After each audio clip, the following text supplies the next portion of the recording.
I think if you beat KC, you can go and get 13 wins just because they're going to have so much momentum. And then that next stretch is so easy. If you beat KC, we get 13 wins. If you lose to them, I'm thinking 11 wins and 1 tie. Yeah, I'm taking Jared Goff there, starting him, and then I'm going to Arrowhead, and I think I'm blacking out. Oh. We should go at least at the minimum 4-4-4, maybe 4-8-4. 4 quarters, 8 beers, 4 dogs. Okay. Well, yeah, if we want, yeah, we would have to. So that's two brews per quarter. Yeah. And then what if there's overtime? 2 more? I think we got to go into overtime rules, which means we double all brews. Okay, so 4. 4 brews per overtime. They probably won't even be selling alcohol at that point, to be honest. 1 brew per possession. And overtime. That's risky. Well, I mean, there could only be 1 possession. But I mean, we're flying in. A huge puzzle piece. Actually, I got to say 2 huge puzzle pieces was Isaiah Pacheco and Jerick McKinnon. Yeah. Yep, and they got that same core. Jerick McKinnon actually went fucking. They just re-signed him. Crazy mode in the playoffs, and that Pacheco was throwing up a solid 80-yard rushing game. Off like 14 rushes. Yeah. Yeah, and his runs were good too. They weren't he was fighting for those yards. Huge Pacheco guy. Yeah. You thinking like round I 4 Pacheco fantasy, round 5, round 4 probably? He won't make it to 5. Think so? He won't make probably. It to 5. Maybe like 4 or 5. I would do 4. Yeah, I'd do 4. I mean, 2 years ago when I won the chip, I won CEH in the 3rd round. I'm not a huge sure, the Chiefs are going to score a lot of points because Pat Mahomes is going to get the ball and he's going to throw the ball an insane amount. Obviously, we're not going to take them to beat us at home. Do you see any way they beat us week 4 at Lambeau? No. Yeah. Oh, yeah, in that week 12 game, that's Thanksgiving. I mean, this will be a year for the Packers. They'll maybe win 3 or 4 games. And those are against bad teams, maybe like Texans, Falcons. Yeah. But yeah, that week 12 game, that's Thanksgiving. Forgot about that. Okay, let's see. So in our history, the Lions are 1-5 versus the Baltimore Ravens. But yeah, you remember that last game, right? I don't remember their last game. That was the 60. Was it 4-yard field? No, 67. Oh yeah, Justin yard Tucker field goal. Justin Tucker, world record. Yeah. Yeah. And so September of I think this year, given the bad taster amount with the kick, I think we're gonna stomp them. I'm gonna give this a score of 28-17. 28-17. Okay. I'm going to bet that when that week comes. And that was Dan Campbell's second ever loss. I think he's still thinking about it. Yeah, I think... I believe Dan Campbell cried after that loss. So we're holding Lamar to 17? I think he gets one tackle for loss and then does some seatbelt type stuff and then we win by 21. Nah, dude. It's all respect from guys from Detroit. Every time they play, they know what the deal is. Mm-hmm. Even when Matt Stafford came back and played, and he was just like, "I know, bro, I know." Yeah, I definitely don't see. I definitely don't see no problem with Atlanta. Although their defense they've always had such a bad defense, kind of like Detroit.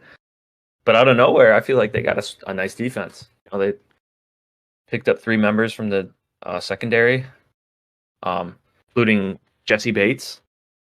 I mean, that dude's he's a top 5 safety.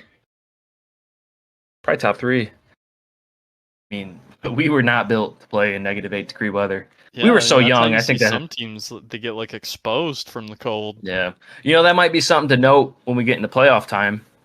But don't want to get ahead of ourselves. One day at a time, baby steps. We do live in Michigan. We do, yeah, I know.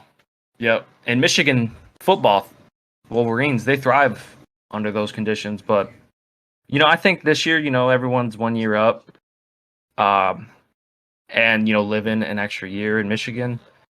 you gotta adjust to those, and I think they will, especially with how good this team is, You biting just off kneecaps. yeah. It's like you get sick one time and you're good. Yeah, test game. Like, what are you made of? It's mid-season now. Attrition settled in. Well, if we stay consistent with our theories here, when we go to SoFi, we will not be playing versus Mike Williams. Yeah. Well, another guy I just want no part of in any draft, especially with Yeah, I Quentin mean, a guy Johnston that's there. burned you time and time again. Yeah, How well, many not me. times can you go back, you He's know? never burned me. I mean, I've always liked him. He averages like Oh, the don't get me wrong. He is a top ball up top. He's a top yeah, guy. You know what I and mean? he gets I read like 90 air yards last year average. Like that's a lot. Like they're throwing it up there to him. They When it trust him in comes, that. The Broncos, there's no way. There's absolutely no way that they do worse than last year. 4 wins. They had Sean Payton. They had Pete Ryan. I mean, their whole squad was hurt last year. Tim Patrick out for the season. I mean, Jerry Jeudy it was just Jerry Jeudy. their running Who else? back took a knee injury. Yeah. Oh yeah. John Williams. I can't even remember his name. I just Yeah, know I know him as he's one of the John Williams. Joms. Yeah, Javante. Javante Williams. Vante.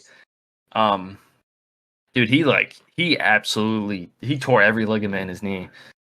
See, he's back. They had P. Ryan. They had Mims from the draft. KJ Hamler only played like 4 games last year. And Cortland Sutton. Did he play any last year? Yeah, he Yeah. did. Okay. Just a down year. Yeah, dude, it really was. I have like a top 4 quarterback. I'm not really looking for a backup. That's just how I draft. But You starting honestly, Jared I Goff would. over a guy like Dak Prescott. So that would be a good pool to have is Dak and Goff, and I'm playing matchups all year. I'm not Gotcha. gonna as much as I want to for the pod, but it's gonna be matchups all day. Let's see, week 1, the Cowboys kick off Sunday night against the Giants. I'm probably going I'm going Jared Goff Goff there. over the Yeah, Chiefs week I'm 1 going if that's my Goff. pool. KC Yeah. always suspect in that Yeah, secondary, and the I'm Giants kind of picking. low-key have a sneaky good defense. Yeah, I'm taking Jared Goff there, starting him, and then I'm going to Arrowhead, and I think I'm blacking out. Oh. I think the consensus on the NFC is that it's Dallas and Detroit 3-4. Like it goes both ways. I definitely think we're better than the Cowboys, but I mean, I this is a believe playoff we're preview. better than the Cowboys, but they have enough weapons to where they can figure out a way to beat any Yeah. team, Mhm. given their defense, shows up. Yeah, I And definitely Micah Parsons is only getting better. That guy's an absolute monster. fantasy Super Bowl. Tony Pollard against the Detroit Lions.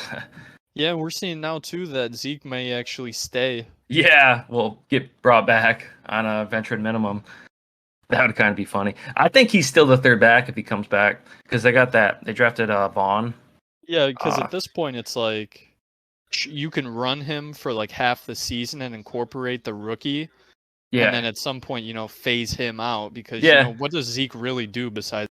Hey, another thing to note, especially with last year's Lions team not playing well in the cold.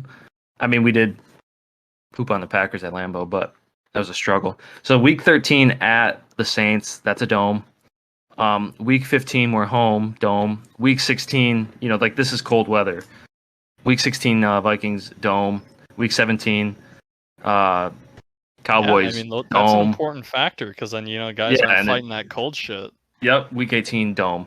No so snow. That's huge. Like last year, I mean, we were not built to play in -8-degree weather. Yeah, we were so young. I think that some teams they get like exposed from the cold. Yeah, that might be something to note when we get into playoff time. But don't want to get ahead of ourselves. One day at a time, baby steps. We do live in Michigan. We do, yeah, I know. Yep, and Michigan football, Wolverines, they thrive under